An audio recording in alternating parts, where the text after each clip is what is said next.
Fisto ni iki sine urankanze ego kugusukanzwe n'iki kandi wandebaga hari igihe ibitekerezo biba bigurukiye ahandisha wamaze kwitegura se ngo ujye ku ishuri yego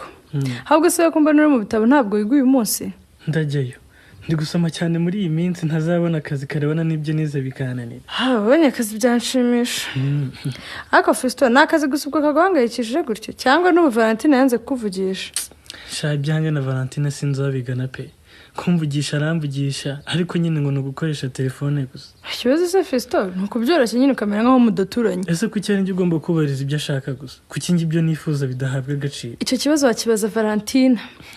ariko sibyo Valentine akubwira wumva nta shingiro bifite buriya sha sine impungenge Valentine afite ndazumva pe ariko turi abantu bakuru ntitwananirwa kwirinda Fisto icyo cyemezo Valentine yafashe cyo kutabonana n'ikiza kiri muri bimwe byabafasha kwirinda ibishuko ariko ubu turi abambere bakundanye ku buryo twabwa mu bishuko koko sine muri abambere ariko muri bake babitekerezaho mukanabiganira sine nakubeshye mbona ari uguta umwanya no gukomeza ibintu kubuza Fisto ntabwo ari uguta umwanya nyamara ugira ibyiza byabyo kureba ibibi gusa ibyiza byabyo ni nk'ibiheze uretse gukumbura umuntu ukamubura icyiza mbona nuko muganira ku bibazo muhura nabyo aho kwisanga muri gukora ibintu mutatekerejeho mukabikora bibatunguye ariko nanone da nta mpamvu yo gukora ibyo muzicuza ubuzima bwanyu bwose reka gusa ndabona kutabonana wowe utabyishimiye Valentine se biramunejejera sine simbizi ariko se byamubangamira ari wowe wabihisemo mwe ejya hirya twicaranisha ariko se kari ubwo tica nasanga utari mu mwanya wawe uramukira turacyaye muri etide wana ntabwo araza none se umeze ute sha ntibisanzwe ameze neza shajya ureka kwihagararaho mwe harya ubwo ngo ni ukuri chef tene ni nayo mpamvu utanasaba uruhushya byibuze ngo ubugumye mu rugo ubanze ukire nkirikise ninde wakubwiye ko ndwaye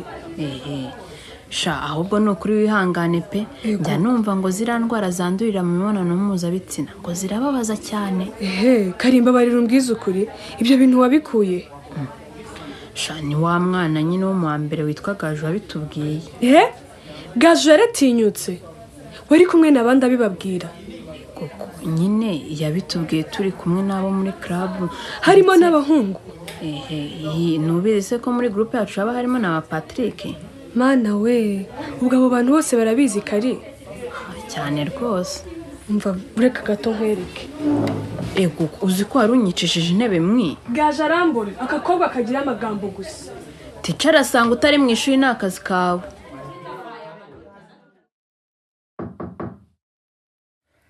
sine karame buriya nagutumyeho nzi ko ndibuguhane kuko wirutse utisobanuye naho burya ni tica James ukubangamira amasomo nukuri buri munsi nza ku ishuri nikandagira nibaza icyo ari bumbwiye noneho gusa directrice mumbabarire ntazabimenye wayahumura sine nkwijeje kugira icyo mbikoraho bitarenze uyu munsi ngaho subira mu ishuri murakoze directrice mwaramutse neza sinese ko mbona sohote mu biro byawe mbona amaso yatukuye nk'uwarize ni amahoro yambwiraga ko babajwe no kuba hari abanyeshuri n'abarimu bamuserereza ngo niwe mukuru mu mwaka yigamo yewe nanjye yarabimbwiye gusa ni ikibazo uzi ko buriya bishobora gutuma ava mu ishuri ugira ngo se narigumyemo yatsinda neza noneho ikinababaje cyane ni ukubona ibintu nk'ibyo bikorwa n'umwarimu muzima kandi ari we wagakwiye gutanga urugero rwiza ni ikibazo rwose sinesabashije kukubwira ubundi uwo mwarimu ubikorara yabanje kwanga kumumbwira atinya ko nabimenya ashobora kujya mugendaho ariko namuhumurije aramumbwira ni byiza ubwo yamukubwiye ni ugushaka uburyo uzabimubwiramo uwo mwarimu natekereje ko ngomba kubivugira mu nama rusange kugira ngo n'undi wese yumvireho ko ari amakosa ibyo ni byiza erega wasanga hari n'abandi bana wenda bibaho batabasha kubivuga nka sine niyo mpamvu bikwiye gucika nibyo koko yewe nyihereza ngo nigire kwigisha ndabona amasaha ageze Fiston bitese ni sawa man kumbe niwe usigaye ugemura amata yo kwa Karisite wana ninjye kabisa ahubwo se wangu wakwisabira kandi ntari bitumbwira ko kano kazi nabonye bigoye kugakora nikoreye igicuba ku mutwe nta kuntu wazajya untiza igare namara kugemura amata nkahita ndikugarurira wapi mwana kugutiza byo ntibyavamo ariko uyikodesheje ntari bitwakumvikana ako se Fiston ubwo amafaranga Karisita ahemba ntuyazi ubwo urabona nakodeshamo igare nkasigarana iki ntose ko ari wowe rishaka ubwo nawe urareba ibigufitiye inyungu nyine sha Fiston mani mfasha nk'umujama wanjye rwose nk'ubu kubera kuzenguruka mu ngo nyinshi kandi zitatanye bigiye gutuma nkererwa akazi ko gusudira ariko mfite igare byaba byoroshye kabisa erega nakubwiye ko ibyo bitande niba ushaka gukora akazi kawe neza zana kashi ase mwani wamfashije koko manzi ntabwo nari guhera ubuntu pe ubuse iramutse ripfuye nakora amafaranga yo kurikoresha kuzi uko nagikora oya mani nzaritwara nk'amata y'abashyitsi nyizera ntabwo nzaryica wapi kabisa ahubwo nibomba bitava muri kanigende asiki ritware ndabizi ko n'ubundi ryari ishyari ry'uko nsigaye nkora akazi wakoraga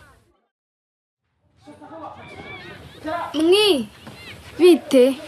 sha sinjurose break igera ngo nkurebe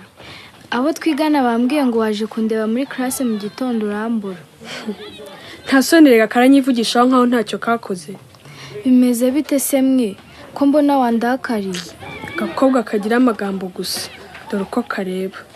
none se navuze iki kunyigiraho umwana mwiza ngo uramperekeza kwa muganga nawe ari kugira ngo ubone ibyo uzagenda uvuga hirya no hino ariko mwingenda ngo uvuga hehe koko ubwo se urashaka guhakana ko atari wowe wagiye kubwira abakarine ngo ndwaye indwara zandurira mu mibonano mpuzabitsina ego uko mana yanjye njyewe ntabwo ari ibyo nababwiye pe barabihinduye barinda babihindura se ubundi wajyaga kuvuga ikigaju uri umwana mubi ubimenye mwimbabarira unyumve pe twarimo tuganira mbabwira ko ari byiza kujya ku kigo nderabuzima igihe cyose umuntu afite ikibazo adasobanukiwe hanyuma njye najemo gute nyine nabahaye urugero rwawe uburyo wagiye urwaye bakagufasha wajyaga kuntangaho urugero se hari ibyo nari nagutumye wajya uvuga ibyawe n'ibikureba none se ko nagira ngo bijye bifasha abandi nabo bamenyere ko kujya kubaza amakuru yizewe kwa muganga ari ingenzi nuko nyine warankoze ubu ikigo cyose kizi ko nagiye kwa muganga kwivuza indwara zandurira mu mibonano mpuzabitsina kubera wowe ni ukuri babifashe ukundi mwe ntabwo nabivuze gutyo uko wabivuze kose ariko warabivuze none inkuru yabaye kimomo hose mana ubu se ndacaye koko ndabyumva narakosheje ariko si icyo nari ingambiriye mbabarira ni ukuri bwajumva imbere ureke no gukomeza kuntera umujinya ahubwo shamwe wambabariye ukanyuma akanyamagambo gusa mwiza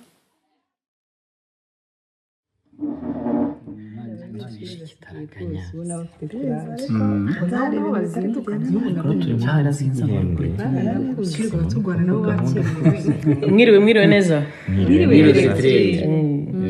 mu nama y'abarimu uyu munsi rero mureke duhere ku masomo amasomo ari kugenda Diretiri urebye muri rusange turi kugendana n'ingengabihe y'amasomo ya Minisiteri y'Uburezi nta kibazo pe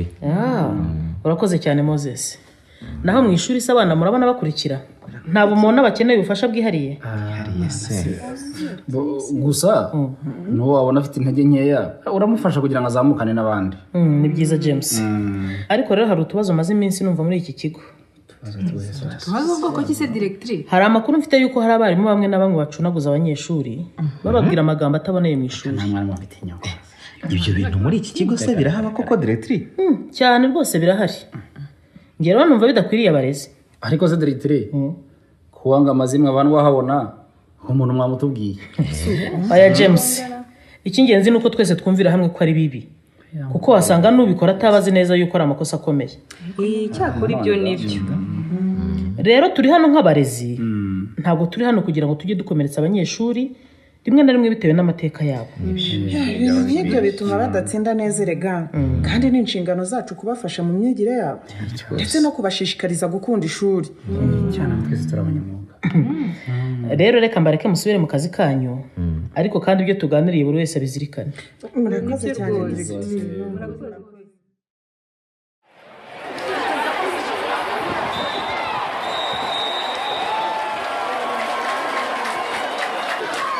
Keve,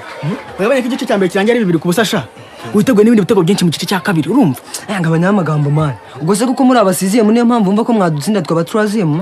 Erega umuntu ari mukuru abarenze muri byose Keve. Mujye mwemera rwose. Sine, urabona ko mwataka paza arenze se sha. pazo mu kanya ibintu bishobora guhinduka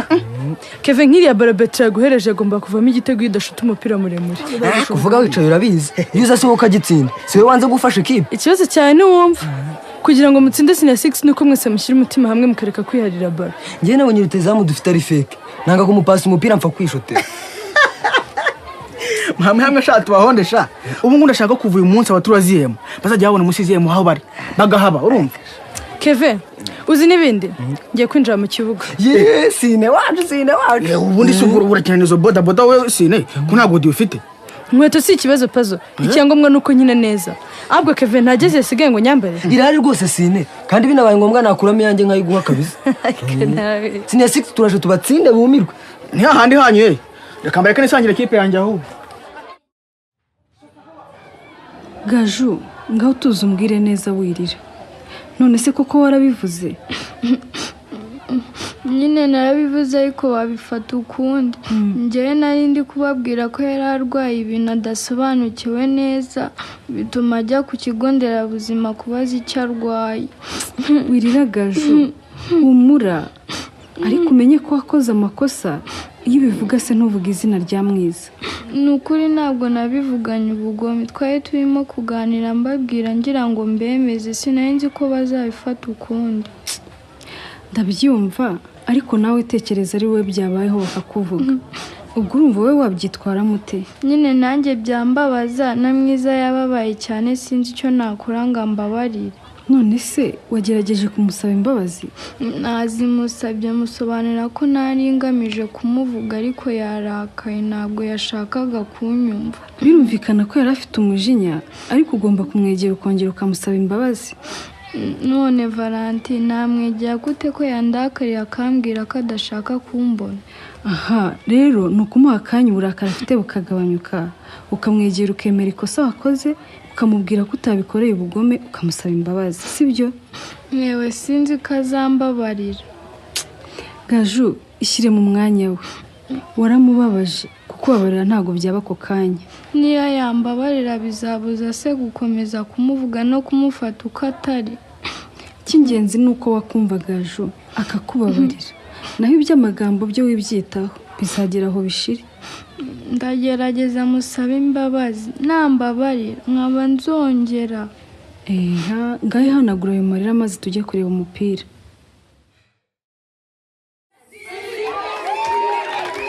sine niwe kugeza ubu nzi kabisa mbega ngo uraturokora ibitego 3 mu gice kimwe Kevin twese twafatanyije ntabwo njye kinyingene umfashije pazo iyo dutsinda sinari kumukira none sine urame cyane kabisa gute niko sine Kurako kwitaza mu kibuga ntituba twese inzana zo magatatu ko ntabwo twigerereza koko cyane cyane nka Keva kangako nasha natwe turakaze pazo cyo kwasha mwagize sine pe ntimwari kutuva imbere uzi gutsinda ikipe ibitego 3 byose urumwe pe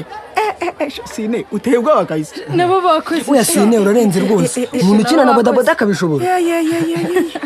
ntabwo uzi ukuntu hari aho nirukaga zikavamo ngakomezanya ibirenge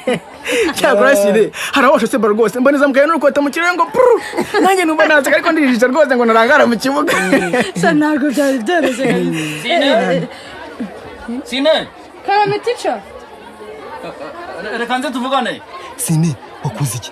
kuki teacher James sine tubwire rwose ntabwo mbisi Keve mbona twigendera mwana Félicitations sine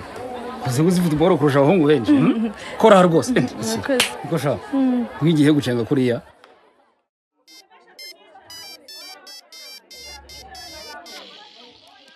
Allo Valentine bitese ni se washate si umeze neza meze neza sha mvuye ku ishuri nanjye nibwo nkiva ku ishuri sha tesi uri ahantu hihereye se ngo nkubaze akantu ndi mu cyumba njyenyine mbwira nta kibazo ni ibyerekeye iki se sha nyine nibyo njye na Fisto nagira ngo nkugishe inama bimeze bite rero umva sha tesi iyo ndi kumwe na Fisto mugirira santima nyinshi nawe ugasanga niko bimeze nibaza icyo nakora ngo bishire Valentine ibyo nibyo bita urukundo sasa ubwo rurimo neza tesi wiseka sha ubu koko nzabigenze nte sha byanteye ubwoba bishobora gutuma twisanga twaryamanye ntukwitonda rero mva byarampangayikishije ku buryo nabwiye Fisto ko twaba dufashe pose none twese ntibidushimishije koko nakora iki kugira ngo nkomeze nkundane na Fisto dukontorere santima zitazatujyana mu bindi Valentine ubuse nkubwire ko wabigenza ute koko sha icyo kibazo kirakomeye. none se Tesi ko wowe wisanzura kuri mama wawe ntiwamumbariza reka Valentin mama turaganira ariko ngiye kumubaza ibyo kugira santima umuhungu yankeka amababa pe. Ariko Valentin uzi n'ikindi wazagiye gushaka amakuru ku kigo nderabuzima cyangwa ku kigo cy'urubyiruko. ariko wa mugani we ariko se muganga ntazagira ngo mfite gahunda yo kuryamana n'umuhungu we.